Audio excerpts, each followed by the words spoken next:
Bersatu kita teguh, bercerai kita runtuh. Assalamualaikum warahmatullahi wabarakatuh.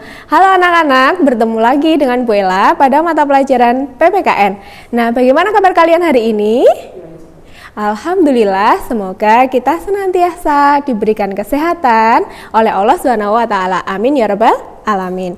Nah, bagaimana anak-anak? Sudah disiapkan buku PPKN-nya? Sudah ya? Siapkan buku PPKN serta alat tulisnya dan juga buku catatannya ya.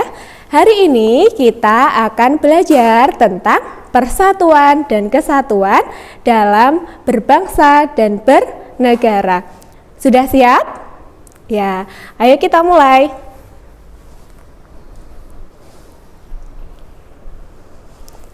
Nah, di sini Ibu sudah menuliskan poin-poin yang akan kita pelajari pada pagi hari ini.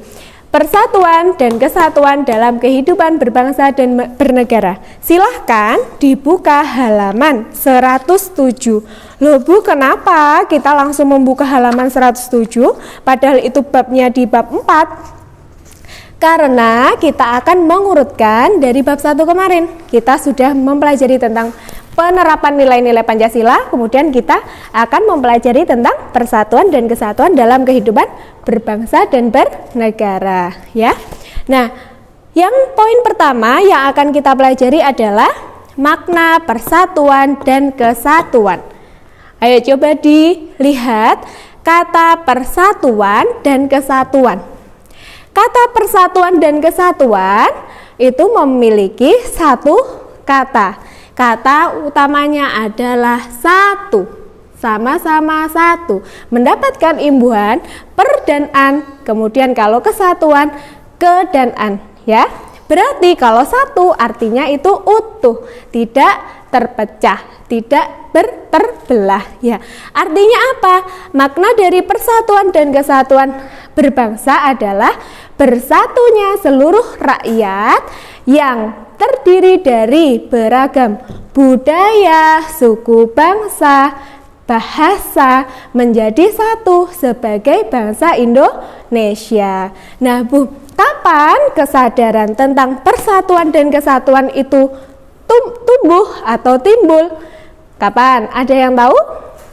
Nah, kesadaran untuk persatuan dan kesatuan berbangsa itu tumbuh karena ada perasaan senasib sepenanggungan. Apa maksudnya? Dulu bangsa kita dijajah oleh bangsa asing. Nah, yang namanya penjajahan pasti penderitaan yang dirasakan ya. Otomatis kalau kita sama-sama menderita, berarti kita sama-sama ingin melepas dari penderitaan itu. Nah, akhirnya kita bersatu untuk melepas penderitaan atau terlepas dari penjajahan. Nah, berikutnya kalau kalian masih ingat semboyan negara kita, Bhinneka Tunggal Ika, bisa kita temukan atau bisa kita jumpai di lambang negara kita, yaitu di pita burung Garuda. Nah, Bhinneka Tunggal Ika, istilah itu terdapat di mana? Di kitab Sutta Soma karangan Puh Tantular. Nah, artinya apa? Artinya berbeda-beda tetapi tetap satu, yaitu bangsa Indonesia. Walaupun kita berasal dari berbagai suku bangsa, budaya, bahasa, tetapi kita tetap satu, yaitu bangsa Indonesia. Nah, persatuan dan kesatuan itu dapat kita pupuk mulai dari lingkup yang paling kecil, yaitu di keluarga atau di rumah, kemudian di sekolah, kemudian di masyarakat dan negara. Kita akan membahas satu persatu ya.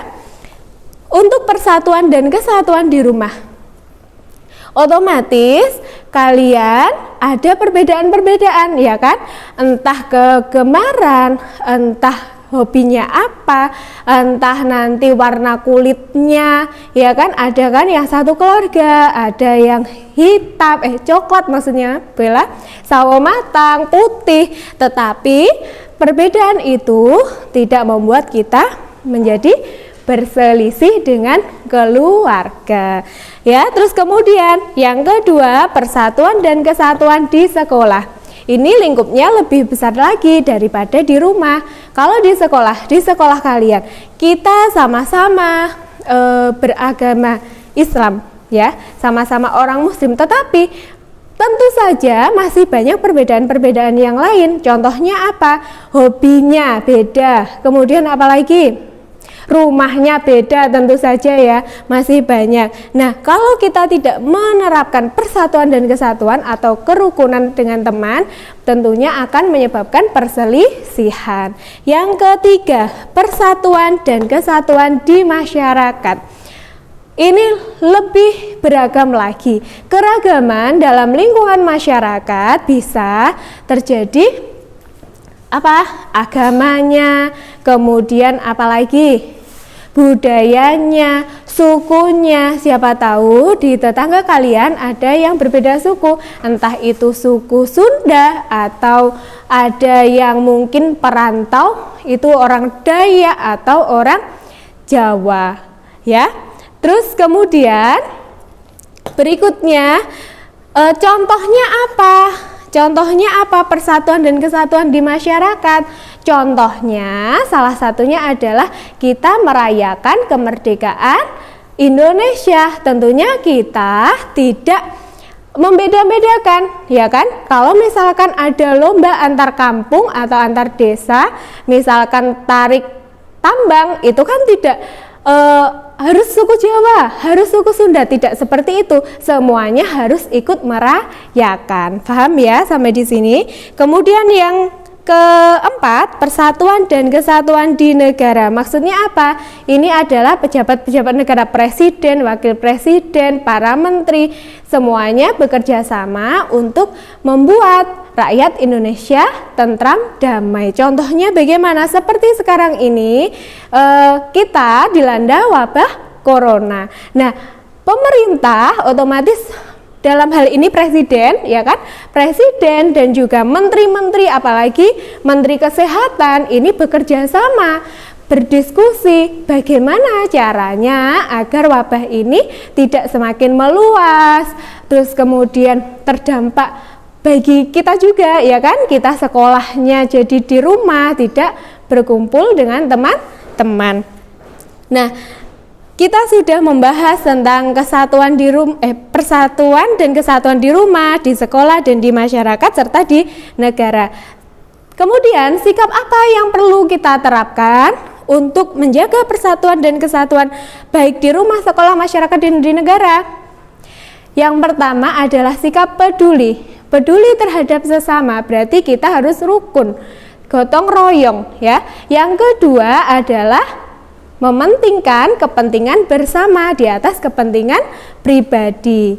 Dan yang ketiga adalah apa? Kita harus toleransi, yang artinya harus menghormati dan menghargai perbedaan. Kalau kita mampu menghargai dan menghormati perbedaan, otomatis akan tercipta sebuah kerukunan dan persatuan dan kesatuan, ya kan? Terus kemudian yang keempat ini harus sering kita biasakan, yaitu mengucapkan maaf, tolong, dan terima kasih. Otomatis nanti kita akan terjalin sebuah kerukunan. Nah, sampai di sini materi kita. Ada yang ditanyakan? Kalau misalkan ada yang ditanyakan, boleh bertanya di WA. Nah, makna atau pembelajaran apa yang dapat kita ambil dari materi kita hari ini? Apa? Keragaman atau perbedaan itu merupakan anugerah dari Tuhan. Tidak semestinya perbedaan itu membuat kita menjadi berselisih atau bertengkar, ya. Seperti ungkapan Ibu tadi di awal, bersatu kita teguh, bercerai kita runtuh. Otomatis kalau kita mampu bersatu bersama-sama, pasti akan tercipta sebuah kerukunan, pekerjaan semakin gampang, ya.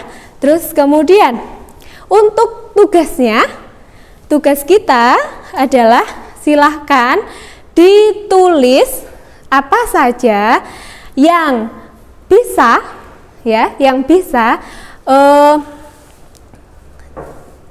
perilaku yang mencerminkan persatuan dan kesatuan di rumah, di sekolah, di masyarakat, dan di negara. Untuk pertemuan kita yang akan datang, kita akan membahas itu ya. Baik, cukup sekian materi kita hari ini. Semoga bermanfaat. Terima kasih, tetap semangat dan tetap jaga kesehatan. Jangan lupa bersyukur. Akhirul kalam, wassalamualaikum warahmatullahi wabarakatuh.